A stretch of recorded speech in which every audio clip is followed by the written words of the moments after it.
जय हिंद दोस्तों, एक बार फिर से स्वागत है आप सभी का आपके अपने यूट्यूब चैनल जीके क्यूज पर। और आज की क्लास रेलवे आरपीएफ भर्ती 2024 के एग्जाम की जो भी मेरे भाई बहन तैयारी कर रहे हैं, आप सभी के लिए जीएस के इंपॉर्टेंट एमसीक्यू फॉर्मेट में क्वेश्चन होने वाले हैं। और आपने अगर कांस्टेबल या सब इंस्पेक्टर किसी भी पोस्ट के लिए अप्लाई किया हो तो आज के क्वेश्चन आपके लिए इंपॉर्टेंट होंगे। ठीक है ना दोस्त, तो चलते हैं। पहले तो अपने 1 मिनट दूंगा मैं अपने इन सभी भाई बहनों को जो मुझे प्रॉपर कमेंट करते हैं। यहाँ पे अवनीश भैया कह रहे हैं 36 सही हुआ है सर, तो भाई कोई बात नहीं है, मेहनत करो। और यहाँ पे देखो प्रवीण भैया जय हिंद गुरुजी, जय हिंद। अली और शीमा कह रही हैं टेलीग्राम लिंक सर। भैया बेटा मैंने आपको कमेंट बॉक्स में रिप्लाई में दे दिया होगा टेलीग्राम का लिंक, आप टेलीग्राम को ज्वाइन कर लेना। वहाँ पे आपको लगभग 40-50 पीडीएफ मिल जाएंगी। ठीक है ना।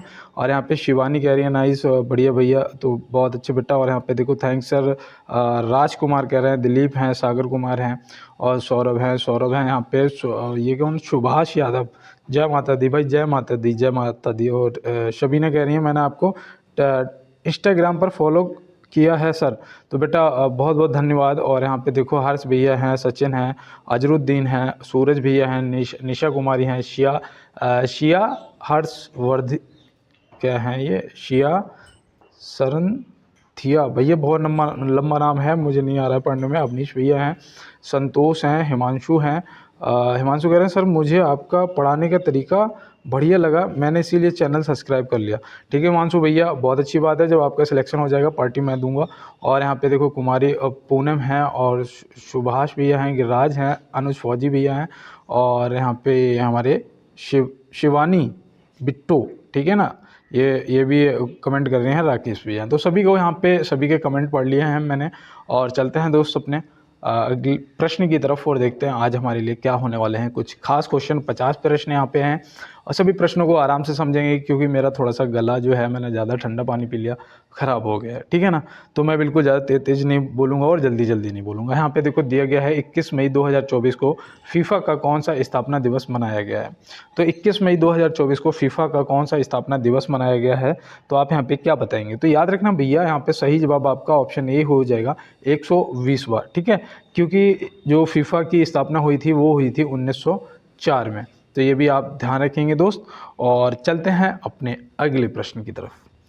देखिए यहाँ पे दिया है, किस राज्य में प्रधानमंत्री नरेंद्र मोदी जी ने भारत की पहली अंडर वाटर मेट्रो सेवा का उद्घाटन किया है।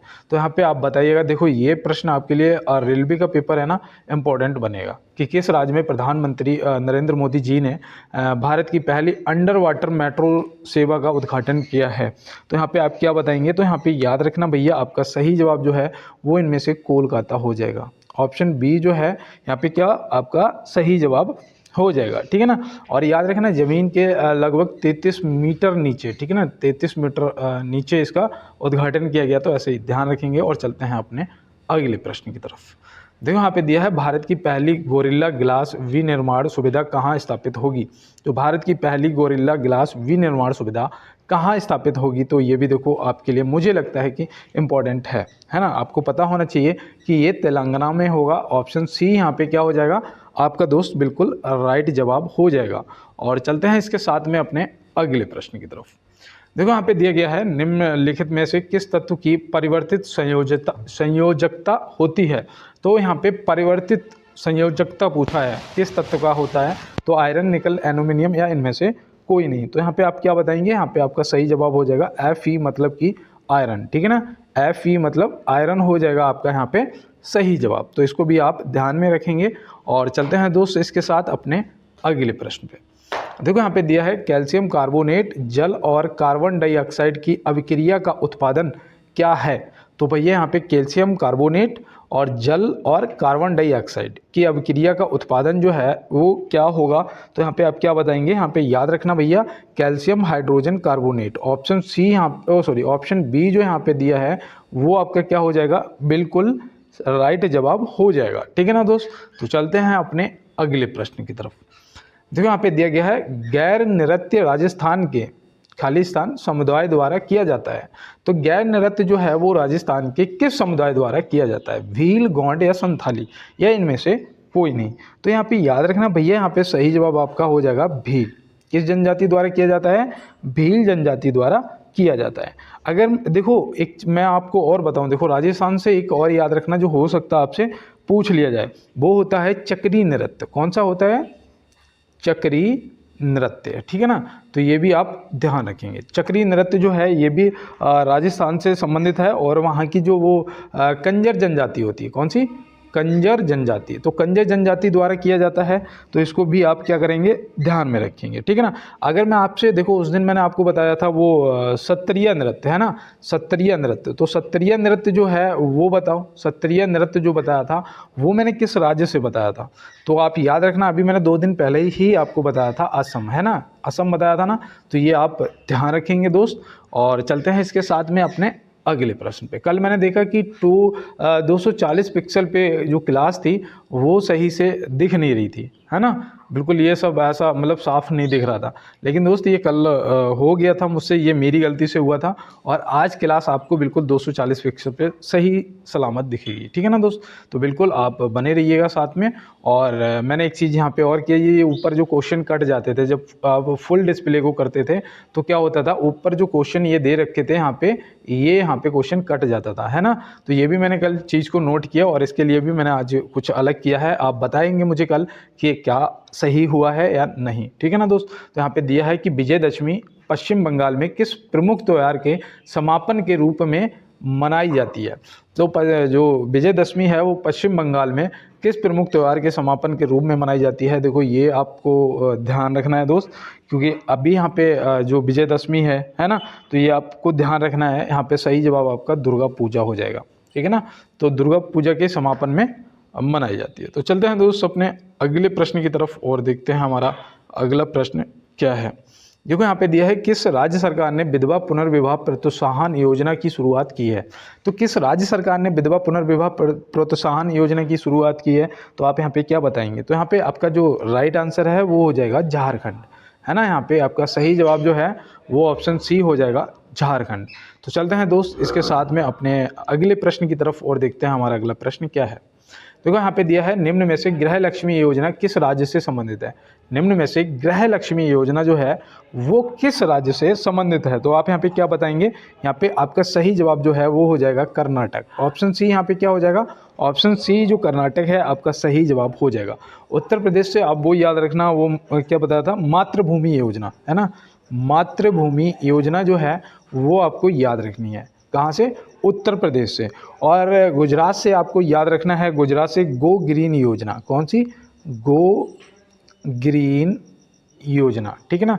तो ये आपको कहाँ से? गुजरात से याद रखना है। और मातृभूमि आपकी उत्तर प्रदेश हो गई और गृह लक्ष्मी योजना जो है वो कर्नाटक से संबंधित हो गई। तो चलते हैं अपने अगले प्रश्न पे। और देखो यहाँ पे दिया गया है प्रश्न हमारा कि पंडित स्वपन चौधरी खालिस्तान यंत्र से जुड़े हैं। तो पंडित स्वपन चौधरी जो हैं वो किस यंत्र से जुड़े हैं? तो यहाँ पे आपको उन संबंधित बताना है कौन से यंत्र से संबंधित हैं। तो यहाँ पे जो आपका सही जवाब है ना वो क्या हो जाएगा? तबला हो जाएगा। ऑप्शन बी यहाँ पे क्या हो जाएगा आपका? तबला जो दिया है बिल्कुल सही जवाब दिया है। और मैं आपको यहाँ पे बताऊँ, इन्हें वो पुरस्कार मिला था 1996 में, क्या कहते हैं उसे, संगीत नाटक अकादमी पुरस्कार। हाँ, संगीत नाटक अकादमी पुरस्कार भी इन्हें मिला था 1996 में, ठीक है ना। और इन्हें देखो पद्मश्री भी मिल चुका है। वो कब मिला है? इसलिए मैं ये बता रहा हूँ कि हो सकता है कि पेपर में पूछ लिया जाए, क्योंकि पद्मश्री इन्हें 2019 में मिला है, ठीक है ना। तो हो सकता है कि पेपर में पूछा जा सकता है, इसलिए मैं आपको बता दे रहा हूँ। और चलते हैं दोस्त अपने अगले प्रश्न पर। देखो यहाँ दिया है, निम्न में से भारत के दूसरे राष्ट्रपति जी कौन थे? भारत के पहले राष्ट्रपति कौन थे, दूसरे कौन थे, तीसरे कौन थे, चौथे कौन थे? ये आपको देखो दोस्त पता होना चाहिए, है ना। तो यहाँ पे याद रखना, अगर दूसरे पूछे जाएंगे तो वो थे डॉक्टर सर्वपल्ली राधाकृष्णन जी। और अगर मैं यहाँ पे आपको बता दूँ, देखो ऑप्शन बी तो आपका राइट जवाब हो ही गया है।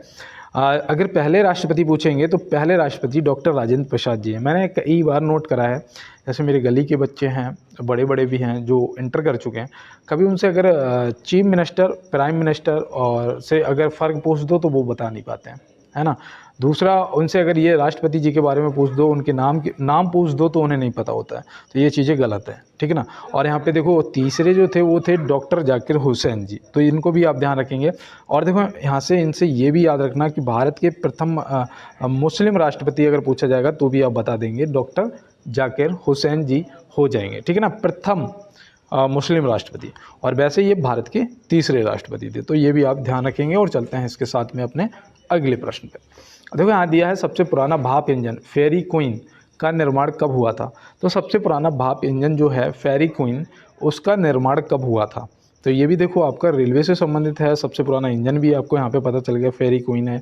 अब यहाँ पे आपको ये बताना है कि उसका जो निर्माण है वो कब हुआ था। तो आपको यहाँ पे बहुत ही ईजी तरीके से बताना है कि भैया 1855 में हुआ था, 35 में नहीं। देखो यहीं पे यही गलती हो जाती है, 1855 में हुआ था। तो 1855 आप ध्यान रखेंगे दोस्त। और चलते हैं अपने अगले प्रश्न पे।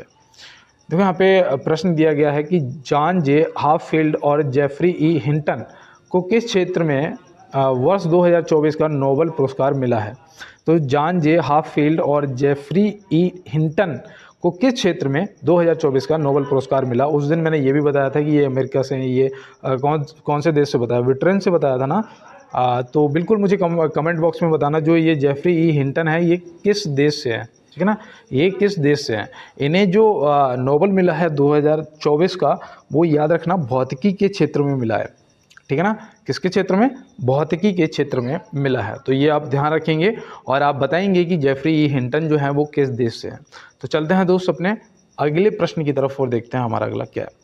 तो यहाँ दिया है निम्न में से भारत किस पड़ोसी देश के साथ सबसे लंबी सीमा रेखा साझा करता है। निम्न में से भारत किस पड़ोसी देश के साथ सबसे लंबी सीमा रेखा साझा करता है। तो यहाँ पे आप क्या बताएंगे, यहाँ पे आपको पता होना चाहिए, ठीक है ना। यहाँ पे ये तो होगा ही नहीं, ऑप्शन डी तो होगा ही नहीं। यहाँ पे अब 3 ऑप्शन बच रहे हैं, इन 3 में से आप बताइए कि किस देश के साथ सबसे लंबी सीमा रेखा। अब कोई चीन बताएगा, कोई पाकिस्तान बताएगा, कोई बांग्लादेश बताएगा, लेकिन यहाँ पे जिसने बांग्लादेश बताया है उसका बिल्कुल सही जवाब हो जाएगा, क्योंकि याद रखना 4096 किलोमीटर की सीमा रेखा साझा करता है। जैसा कि आप मेरे बैकग्राउंड में आवाज़ सुन रहे होंगे, अब ये लाइव क्लास में नहीं हो सकता है ना। यहाँ पे तो मैं चलो काट दूंगा बीच बीच क्लास, लेकिन उसमें नहीं हो सकता है, इसलिए मैं अभी लाइव नहीं आ पाता हूँ। इसीलिए कहता हूँ कि यार थोड़ा सा आप लोग अगर सपोर्ट कर दोगे, थोड़ा शेयर कर दोगे, तो हो सकता है यार ये पॉसिबल हो जाएगी, कहीं एकांत में क्लास हो पाए लाइव, है ना।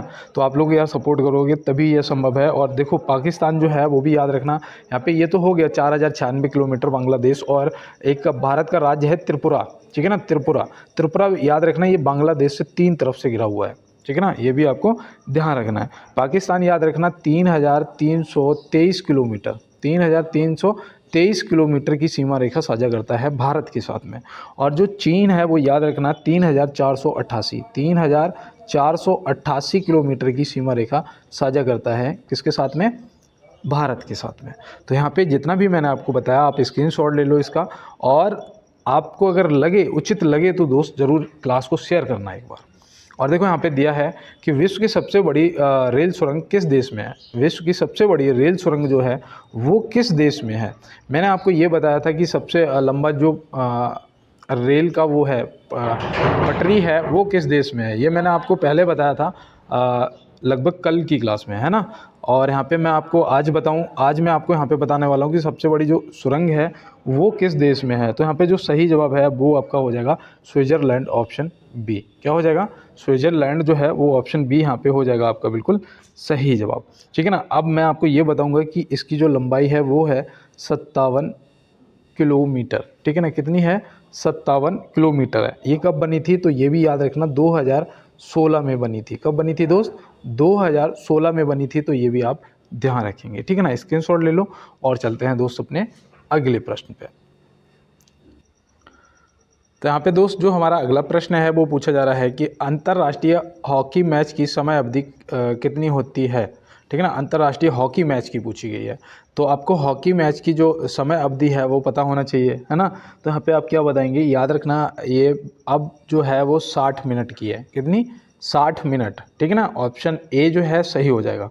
यहाँ पे मैं आपको एक बात और बता दूँ कि 2019 से पहले, है ना, ये 70 मिनट हुआ करती थी। कितनी, 70 मिनट। अब यहाँ पे जो आपका राइट आंसर है वो 60 मिनट हो जाएगा। देखो जो 90 मिनट है ये पता किसकी होती है, अगर आपने टिक किया है तो मैं आपको बता दूं, ये होती है फुटबॉल की। किसकी होती है दोस्त, फुटबॉल की होती है 90 मिनट। और जो अंतर्राष्ट्रीय हॉकी मैच है उसकी होती है 60 मिनट, जो कि ऑप्शन ए में दिया गया है। और मैं यहाँ पे आपको एक चीज़ बता दूं कि जो भारतीय हॉकी संघ है उसकी स्थापना कब हुई थी, है ना। जो भारतीय हॉकी संघ है उसकी जो स्थापना है वो कब हुई थी, तो वो याद रखना भैया, वो हुई थी 1925 में, ठीक है ना। और यहाँ पे एक प्रश्न और बनता है कि जो ओलंपिक में हॉकी कब शामिल हुआ था, तो याद रखना भैया 1908 में हुआ था। कब हुआ था? 1908 में हुआ था। तो ये भी आप ध्यान में रखेंगे। तो चलते हैं दोस्त अपने अगले प्रश्न की तरफ और देखते हैं हमारा अगला क्या है। देखो यहाँ पे दिया गया है कि अटलांटिक महासागर को प्रशांत महासागर से जोड़ती है। अटलांटिक महासागर को प्रशांत महासागर से पनामा नहर जोड़ती है, सुएज नहर जोड़ती है, सुपीरियर जोड़ती है। तो मैं यहाँ पे आपको बता दूँ जो आपका राइट आंसर है वो हो जाएगा पनामा नहर। क्या हो जाएगा? पनामा नहर। ऑप्शन ए जो यहाँ पे दिया है वो आपका हो जाएगा बिल्कुल राइट आंसर। अगर इसके निर्माण की बात करें कि इसका जो निर्माण है वो कब हुआ था, है ना, इसका जो निर्माण है वो कब हुआ था, तो आपको पता होना चाहिए कि 1914 में हुआ था। कब हुआ था दोस्त? 1914 में हुआ था। इसकी जो लंबाई है, जो लेंथ है वो कितनी है, तो वो भी आपसे पूछा जा सकता है। तो याद रखना भैया 82 किलोमीटर है, 82 किलोमीटर इसकी लेंथ है। तो ये भी आप ध्यान में रखेंगे। तो चलते हैं दोस्त अपने अगले प्रश्न की तरफ और देखते हैं हमारा अगला क्या है। देखो 17 क्वेश्चन हो चुके हैं, मैं 18वें पे सिर्फ एक बार रुकूंगा और यही कहूँगा कि हो सकता है मेरी ज़बान पे माँ सरस्वती विराजमान हो, और जो भी दोस्त इस टाइम मेरी आवाज़ को सुन रहे हैं इस बार सभी को 100% मिशन वर्दी हो जाएगा, सभी का सिलेक्शन हो जाएगा।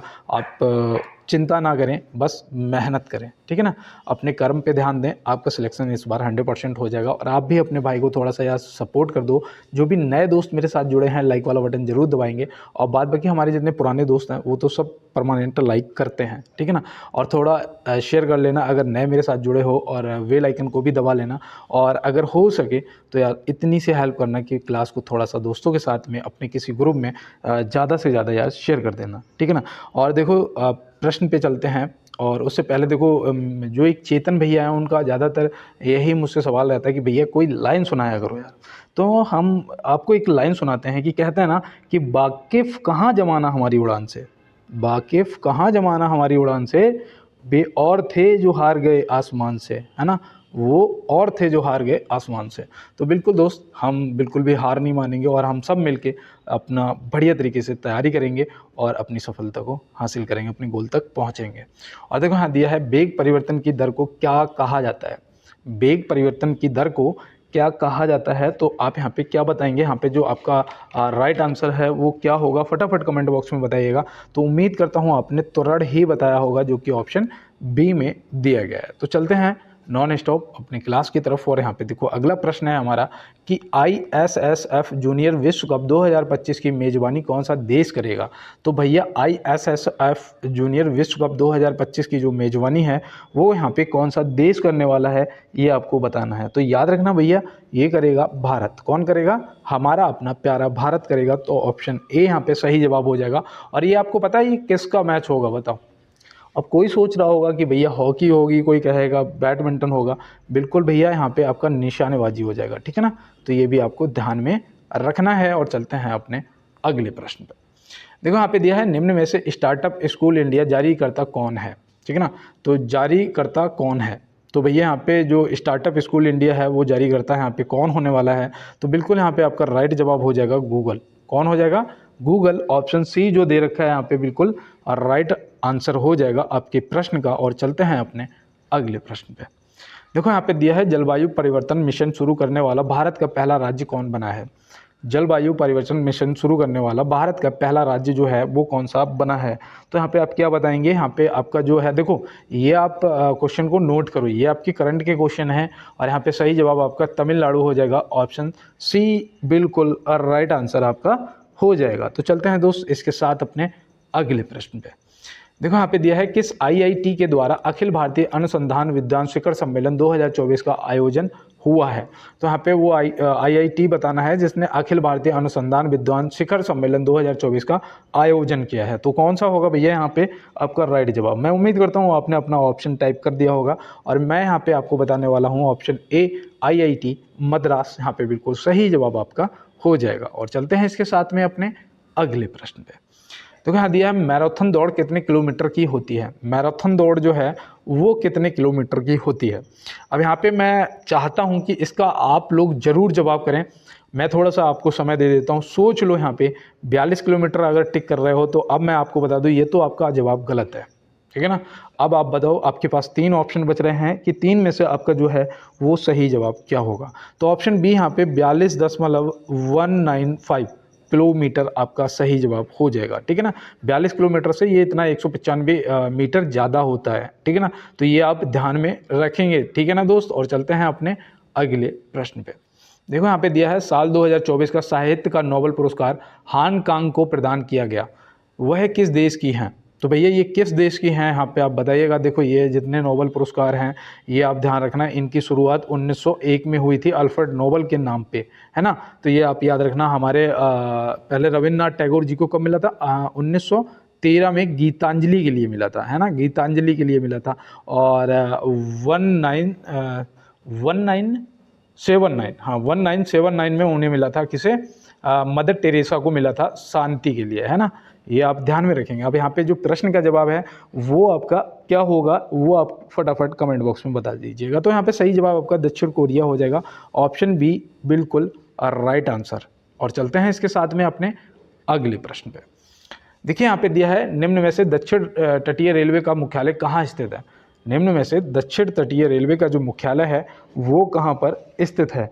तो आप यहाँ पे क्या बताएंगे, तो यहाँ पे सही जवाब आपका विशाखापत्तनम हो जाएगा। क्या हो जाएगा, विशाखापत्तनम, ऑप्शन सी हो जाएगा। और इसकी जो स्थापना है वो भी याद रखना भैया, क्योंकि ये पता क्यों पूछा जा सकता है, क्योंकि इसकी स्थापना 27 फरवरी 2019 को हुई है। कब हुई है, 27 फरवरी 2019 को इसकी स्थापना हुई है। तो इसलिए आप इसको विशेष रूप से ध्यान में रखेंगे। भुवनेश्वर में याद रखना, भुवनेश्वर में भी तटीय रेलवे है, वो कौन सा है, कौन सा तटीय रेलवे है, तो याद रखना भैया पूर्वी तटीय रेलवे है। कौन सा, पूर्वी तटीय रेलवे है जो कि भुवनेश्वर में स्थित है।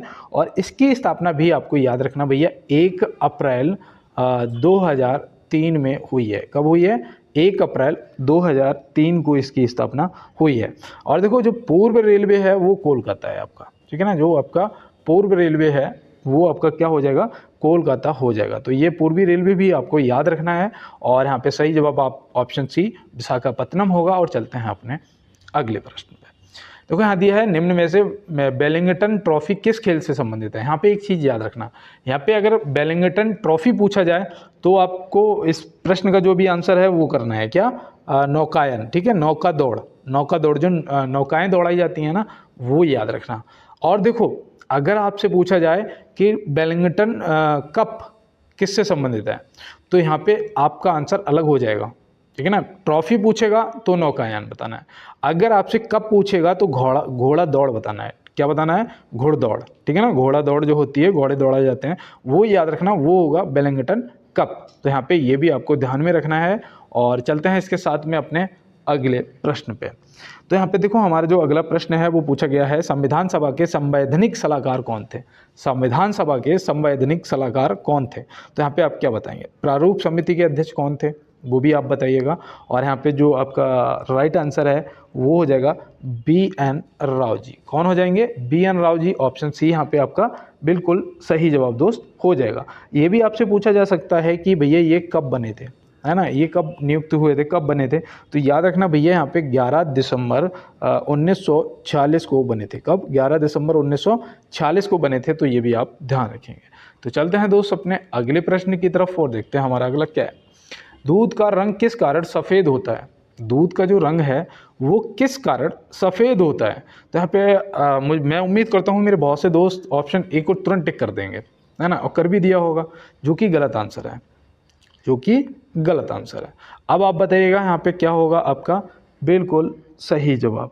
तो मैं उम्मीद करता हूँ आपने यहाँ पे लगा दिया होगा कैसीन, है ना। कैसीन जो है इसकी वजह से होता है। और ये कैसीन पता क्या है, ये एक भैया वो होता है क्या, प्रोटीन होता है, ये एक प्रोटीन होता है, ये आप ध्यान रखना। और लैक्टोबैसिलस जो है ये याद रखना, ये दूध को दही बनाने में मदद करता है। इन्हीं जीवाणु की वजह से दूध से दही बनता है। तो ये भी आप ध्यान रखेंगे, ठीक है ना। अब यहाँ पे सफ़ेद का भी रंग सफ़ेद क्यों होता है वो भी पता चल गया, और दूध से दही कैसे बनता है वो भी पता चल गया। तो चलते हैं अपने अगले प्रश्न पे। निम्न में से कलिंग पुरस्कार किस वर्ष आरंभ किया गया था। अब यहाँ पे देखो, अगर ये पूछा जाता है कि किससे संबंधित है, तो कलिंग पुरस्कार तुरंत बता देते कि भैया ये विज्ञान से संबंधित है। क्या बता देते? विज्ञान से संबंधित है। लेकिन इसका आरंभ किस वर्ष हुआ था, यहाँ पे ये पूछ दिया गया है, तो आप क्या बताएंगे? तो याद रखना भैया 1952 में हुआ था। कब हुआ था? 1952 में हुआ था। तो ये आप याद रखेंगे। 1929 में उसका हुआ था ऑस्कर अवार्ड का। ऑस्कर पुरस्कार जो है कौन से क्षेत्र में दिया जाता है? फिल्म के क्षेत्र में दिया जाता है। तो भैया ये फिल्म के क्षेत्र में ऑस्कर दिया जाता है, याद रखना 1929 में इसका आरंभ हुआ था, ठीक है। और 1954 में बताओ कुछ याद हो अगर आपको, 1954 में, तो 1954 में तो इम्पोर्टेंट याद रखना भैया भारत रत्न, है ना, क्या? भारत रत्न। तो ये आप जरूर याद रखेंगे। और ये पता क्यों दिया जाता है? असाधारण उपलब्धियों के लिए, है ना। ये भारत का सबसे बड़ा सम्मानीय वो है, पुरस्कार है, ठीक है ना। तो याद रखेंगे। और देखो यहाँ पे 1965 भी आप याद रखना। 1965 में वो दिया गया ज्ञानपीठ पुरस्कार। कौन सा? ज्ञानपीठ पुरस्कार। तो ये भी याद रखना, ये साहित्य के क्षेत्र में दिया जाता है ना। तो ये आप ध्यान रखेंगे। तो चलते हैं दोस्त अपने अगले प्रश्न की तरफ और देखते हैं हमारा अगला प्रश्न क्या है। देखो ये प्रश्न मुझे लगता है कि पेपर में पूछा जाए या ना पूछा जाए, लेकिन आपका पता होना जरूरी है ना। आपको पता होना ये प्रश्न जरूरी है कि एसएमएस का पूर्ण रूप क्या होता है। एसएमएस जो आप एसएमएस भेजते हो ना किसी को, उसका पूर्ण रूप यहाँ पे पूछ दिया गया है। तो आप क्या बताएंगे? अगर मैं आपसे कहूँ कि शॉर्ट मैसेजिंग सर्विस, मतलब कि लघु संदेश सेवा, है ना। हिंदी में बिल्कुल लघु संदेश सेवा। वैसे इसका मतलब होता है शॉर्ट मैसेजिंग और इसका सर्विस, ठीक है ना। शॉर्ट मैसेजिंग सर्विस, ये आप ध्यान रखेंगे। देखो सब्सक्राइबर आइडेंटिटी मॉड्यूल जो है, ये किसका फुल फॉर्म होता है? मैंने शायद आपको पहले भी बताया है, और दूसरा आपको पता भी है, याद नहीं आ रहा है, कोई बात नहीं भैया, ये सिम का होता है। सिम जो होता है ना हमारे फ़ोन में, सिम, उसका होता है सब्सक्राइबर आइडेंटिटी मॉड्यूल। देखो इंटीग्रेटेड सर्किट जो है, ये किसका होता है?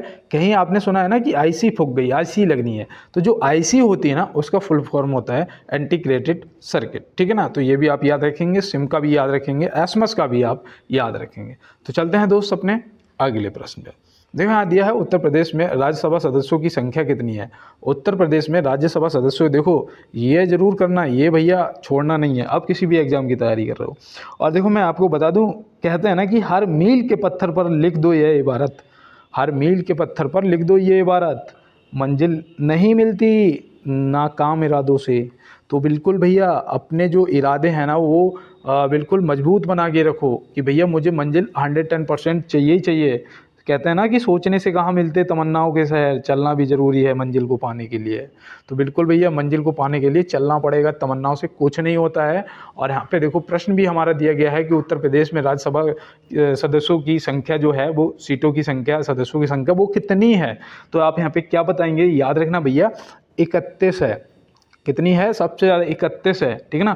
और अगर लोकसभा की पूछी जाएगी, अगर लोकसभा, देखो उस दिन मैंने लोकसभा आपको लद्दाख का बताया था, है ना, 1 सीट। अब यहाँ पे देखो अगर लोकसभा का पूछा जाएगा तो याद रखना भैया 80 सीटें हैं। कितनी? सबसे ज़्यादा 80 सीटें हैं, ठीक है ना।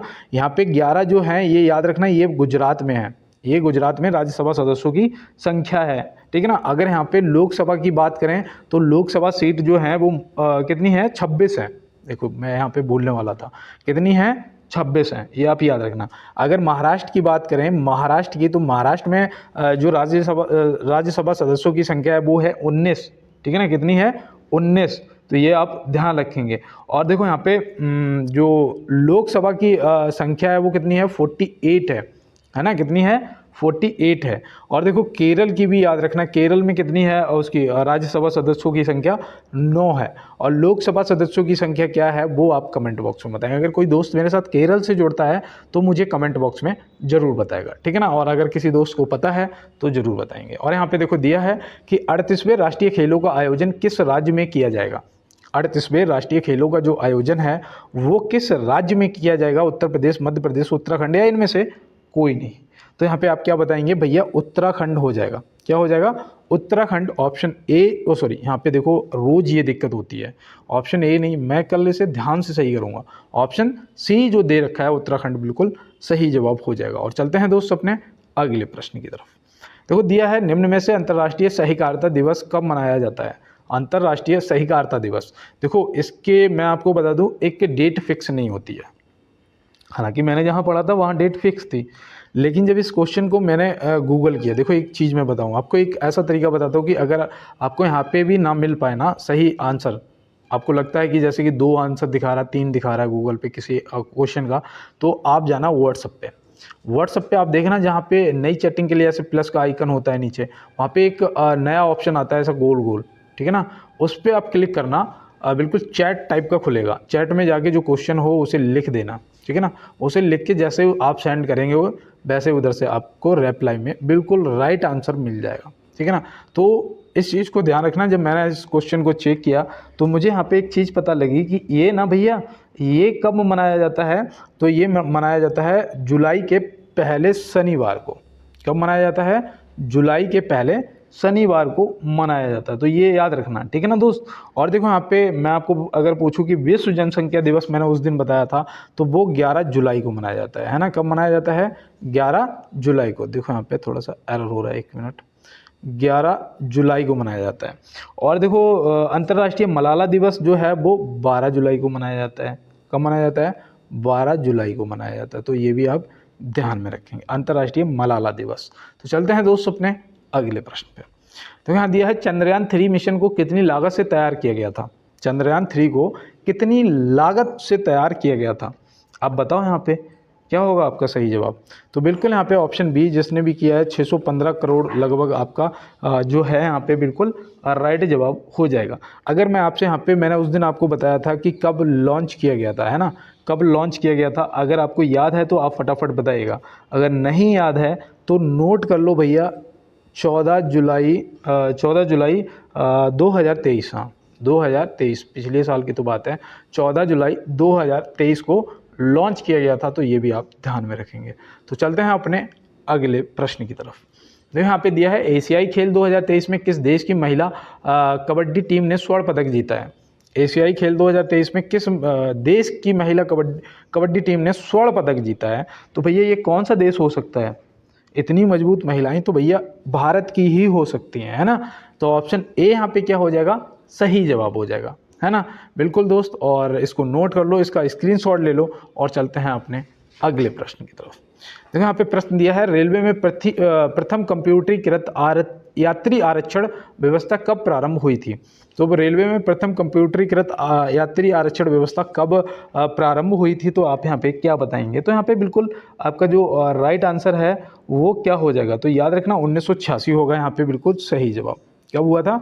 1986 में हुआ था। और दूसरा मैं आपको बता दूं, डेट भी याद रखना, 20 फरवरी थी। क्या थी? 20 फरवरी 1986 यहाँ पे बिल्कुल सही जवाब आपके प्रश्न का हो जाएगा। और चलते हैं इसके साथ में अपने अगले प्रश्न की तरफ। यहाँ पे दिया गया है, प्रधानमंत्री जी ने हाल ही में इंडियन इंस्टीट्यूट ऑफ स्किल का उद्घाटन कहाँ किया है? प्रधानमंत्री जी ने हाल ही में इंडियन इंस्टीट्यूट ऑफ स्किल्स का उद्घाटन कहाँ किया है? तो आप यहाँ पे क्या बताएंगे? तो यहाँ पे बच्चे आपका जो सही जवाब है वो हो जाएगा मुंबई। क्या हो जाएगा? ऑप्शन सी, मुंबई बिल्कुल सही जवाब। और कहते हैं कि वाकिफ कहाँ जमाना हमारी उड़ान से, वाकिफ कहाँ जमाना हमारी उड़ान से। तो बिल्कुल दोस्त, वाकिफ नहीं है अभी जमाना आपकी उड़ान से, और आप बिल्कुल आसमान को नापेंगे, ये मुझे भरोसा है। और देखो यहाँ पे मेरे भरोसे पे ना बिल्कुल खरा उतरना है दोस्त, बस आप मेहनत करते रहो। मुझे पता है कि आप मैथ के 35 क्वेश्चन में से 30 आराम से ले आएंगे, क्योंकि अंक गणित है, ज़्यादा हार्ड नहीं, एडवांस नहीं आएगा, ठीक है ना। और देखो रीजनिंग जो है थोड़ा सा बस ध्यान से करना, ज़्यादा हड़बड़ाना मत रीजनिंग में, है ना। उसमें 35 में से भैया आपके 30 आ ही जाएंगे, है ना। बच्चा आपका जीएस में आपके 50 में से, मैं आपको बता दूं, अगर आप करंट अफेयर की भी क्लास करते रहो, है ना, करंट अफेयर की भी क्लास करते रहो ना, आपके 45 आ जाएंगे। और 45 आने का मतलब हो गया 5 ये और 3 3 6 4 10, 105 बना जाके भाई आप किसी भी कैटेगरी से कहीं से भी हो, आपका सिलेक्शन हो जाएगा, ठीक है ना। तो इतनी मेहनत बस कर लो यार। और पेपर में अभी 1-2 महीना लगेगा आपका, हो सकता है अगले महीने हो, है ना। तो बिल्कुल दोस्त, इतनी आप मेहनत कर सकते हैं क्योंकि समय है आपके पास।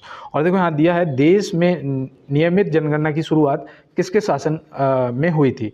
तो देश में नियमित जनगणना की जो शुरुआत है वो किसके शासनकाल में हुई थी? तो बिल्कुल यहाँ पे जो आपका सही जवाब है वो तो रिपन हो जाएगा, है ना। ऑप्शन ए हो जाएगा, क्योंकि जो नियमित जनगणना है वो हुई थी 1881 में। लेकिन पहली बार जो हुई थी वो लॉर्ड मेयो के शासनकाल में हुई थी 1872 में, है ना। कब हुई थी? 1872 में लॉर्ड मेयो के शासनकाल में हुई थी। और स्वतंत्र भारत की जो प्रथम जनगणना है वो 1951 में हुई थी। कब हुई थी? 1951 में हुई थी। जनगणना मैंने आपको कई बार बताया हर 10 वर्ष के अंतराल पे होती है, तो ये भी आपको ध्यान में रखना है। और चलते हैं अपने अगले प्रश्न की तरफ। तो यहाँ दिया है भारत के किस राज्य में सर्वाधिक रामसर साइट है? तो भैया देखो रामसर साइट वगैरह भी देख लेना, है ना। हो सकता है कि पेपर में कहीं पूछ लिया जाए। तो बिल्कुल दोस्त यहाँ पे देखो सबसे ज़्यादा जो रामसर साइट है वो कौन से राज्य में है, यहाँ पे ये बताना है। अगर किसी को पता है तो आंसर करो, नहीं पता है तो याद रखना भैया तमिलनाडु में है। कितनी है? टोटल जो है वो है 18। कितनी? और उत्तर प्रदेश में जो टोटल है वो है 10। लेकिन यहाँ पे अगर बात करें अपने प्यारे भारत की कि टोटल हमारे भारत में कितनी है, तो आप क्या बताएंगे? बताओ यहाँ पे अगर आपको पता है कि टोटल भारत में कितनी रामसर साइट हैं, तो बिल्कुल, नहीं तो नोट करो 85। कितने? 85 यहाँ पे क्या हो जाएगा आपका 85 बिल्कुल सही जवाब हो जाएगा। और यहाँ पे प्रश्न का जवाब तमिलनाडु होगा जो कि 18 है। और चलते हैं अपने अगले प्रश्न पे। देखो यहाँ पे दोस्त दिया गया है कि अंतरिक्ष में प्रवेश करने वाली भारतीय मूल की दूसरी महिला कौन है? अंतरिक्ष में प्रवेश करने वाली भारतीय मूल की दूसरी महिला कौन है? पहली कौन है वो भी आपको देखो यहाँ पे बताना है, और दूसरी कौन है वो भी आपको यहाँ पे दोस्त बताना है।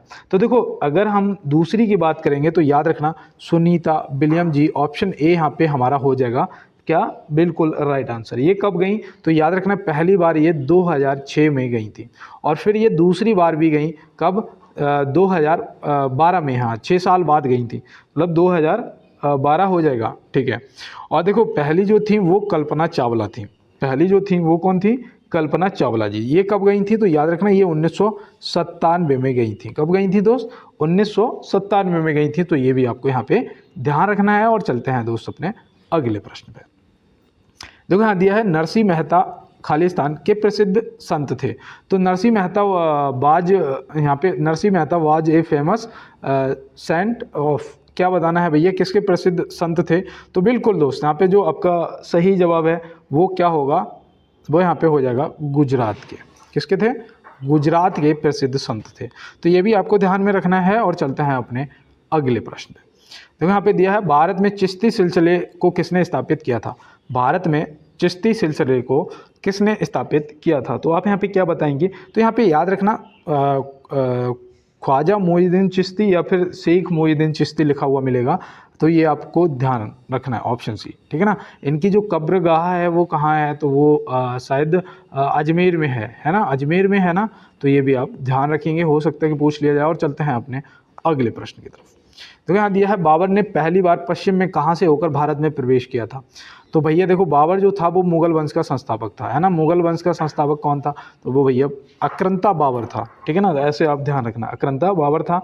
और ये इसने भारत में पंजाब से प्रवेश किया था, ठीक है ना। और इसने देखो 1526 में, हाँ, पानीपत का प्रथम युद्ध भी लड़ा था, है ना। पानीपत का प्रथम युद्ध 1526 में लड़ा था। ये भी आप ध्यान रखेंगे। और चलते हैं दोस्तों अपने अगले प्रश्न पे। तो यहाँ दिया है अंग्रेज पुलिस अफसर सैंडर्स किसके द्वारा गोली से मारा गया था?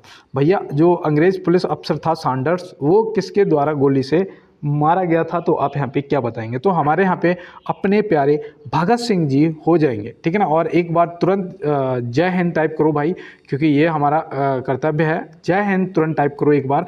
और हमारे प्यारे भगत सिंह जी ने इन्हें ऐसे गोली मारी थी, ठीक है ना। और कब मारी थी वो भी हमें पता होना चाहिए। तो याद रखना 17 दिसंबर 1928 में, हाँ, 17 दिसंबर 1928 में इसे गोली मारी थी। तो ये भी आप ध्यान रखेंगे, ठीक है ना दोस्त। तो चलते हैं दोस्त अपने अगले प्रश्न की तरफ। तो यहाँ दिया है वर्तमान समय में महारत्न कंपनियों की संख्या कितनी है? ये आज आपके लिए है एक HW, जो कि आप आंसर करेंगे कमेंट बॉक्स में, ठीक है ना। जो भी इसका आंसर करेगा उसका कमेंट कल की क्लास में सबसे ऊपर लगा हुआ आपको मिलेगा, ठीक है ना। और चलते हैं अपने अगले प्रश्न की तरफ। और यहाँ से ये भी पता चलेगा कि कौन सा दोस्त है जो पूरी क्लास को देखता है, कोई है दोस्त जो पूरी क्लास को देखता है ना। यहाँ से आंसर करने से ये भी पता चल जाएगा। और यहाँ पे देखो, इस क्वेश्चन को मैं 15 नंबर पे भी रख सकता था, लेकिन मैंने 46 पे इसीलिए रखा कि पता चलेगा कौन कौन पूरी क्लास को देखता है। और यहाँ पे दिया है दुर्गापुर इस्पात संयंत्र किसके सहयोग से स्थापित किया गया था। दुर्गापुर जो इस्पात संयंत्र है वो किसके सहयोग से, कौन से देश के सहयोग से स्थापित किया गया था, यहाँ पे आपको ये बताना है। तो आप यहाँ पे क्या बताएंगे, यहाँ पे सही जवाब आपका ब्रिटेन ऑप्शन सी हो जाएगा। ब्रिटेन यहाँ पे क्या हो जाएगा, आपका बिल्कुल राइट आंसर हो जाएगा। और चलते हैं दोस्तों इसके साथ अपने अगले प्रश्न पे। न्यूटन की गति का प्रथम नियम कहलाता है। न्यूटन की गति का प्रथम नियम क्या कहलाता है।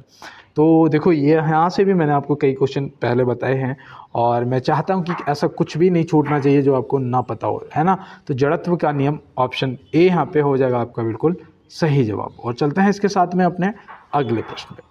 पेट्रोल किसका मिश्रण होता है। पेट्रोल जो है वो किसका मिक्सचर होता है, किसका मिश्रण होता है। तो आप यहाँ पे क्या बताएंगे। तो यहाँ पे बिल्कुल जो आपका दे रखा है हाइड्रोकार्बन का, हाइड्रोकार्बन मतलब ऑप्शन सी यहाँ पे क्या हो जाएगा आपका सही जवाब। कुछ दोस्तों ने अल्कोहल को भी टिक किया है, जो कि आपका दोस्त गलत जवाब हो चुका है ना। तो बिल्कुल, और इस तरीके से तुक्का मन लगाया करो, क्योंकि दोस्त तुक्के में ना कई बार क्या होता है कि वैसे हम पास भरे को नंबर हमारे हो जाते हैं, है ना, लेकिन हमने कुछ तुक्के भी लगा रखे होते हैं। ये पास करने के मतलब स्कोर करने के बाद तुक्के लगाए होते हैं लालच में कि हमारे नंबर बढ़ जाएंगे, है ना, तुक्का सही बैठ जाएगा, लेकिन वो हमें माइनस की तरफ धकेल देता है और फिर हो जाते हैं फेल। तो इसलिए दोस्त बिल्कुल तुक्का नहीं लगाना है, पास होना है हमें इस बार और सिलेक्शन लेना है। और यहाँ पे ये हमारा लास्ट क्वेश्चन है कि अति चालक की प्रतिरोधकता कितनी होती है। तो भैया बिल्कुल शून्य होती है, आपको ध्यान में रखना है। और देखो, एक सेकंड के लिए रुक जाना। फ्री पीडीएफ आपको अगर चाहिए तो आपको टेलीग्राम ज्वाइन करना पड़ेगा, जिसके लिए आप देखो कैसे करोगे। एक तो कमेंट बॉक्स में बोल दोगे, या मुझे किसी ने बोला हो तो चेक कर लेना, रिप्लाई में मैंने लिंक शेयर कर दिया होगा, ठीक है ना, वहाँ से आप ज्वाइन कर लेना। दूसरा याद रखना कि आपको जैसा ये जीके जीएस क्यूज ऐसा आइकन दिख रहा है ना, जब फ़ोन को सीधा पकड़ रखा है, अब आप क्लास को देख रहे हैं, यहाँ पे क्लास चल रही होगी, यहाँ पे ये आइकन बन के आ रहा होगा, यहाँ पे सब्सक्राइबर वगैरह लिखे होंगे, इस पर आप क्लिक कर देना बस, ठीक है ना। इस पर जैसे क्लिक करोगे पूरा पेज खुल जाएगा, पूरा जो पेज है वो खुल जाएगा। यहाँ पे ये आइकन बना होगा इस तरीके का, यहाँ पे जीके जीएस क्यूज, यहाँ सब्सक्राइबर, यहाँ लिखा होगा देसी फ्रॉम गाँव वाला, और यहाँ पे लिखा होगा नीचे टेलीग्राम का लिंक, है ना। तो टी करके और लिखा होगा वन मोर लिंक, इस पर क्लिक करेंगे आप जब, तो खुलेगा एक टेलीग्राम और एक खुलेगा इंस्टाग्राम। तो भैया आप टेलीग्राम वाले को ज्वाइन कर लेना, क्योंकि यहाँ से आपको फ्री पीडीएफ मिल जाया करेगी। और कई दोस्त तो मेरे इंस्टाग्राम को भी फॉलो कर लेते हैं, तो बिल्कुल दोस्त कर दीजिएगा। और मिलते हैं नेक्स्ट क्लास में नेक्स्ट प्रश्नों के साथ में। तब तक मेरे सभी दोस्तों का बहुत बहुत धन्यवाद। जय हिंद, वंदे मातरम, भारत माता की जय।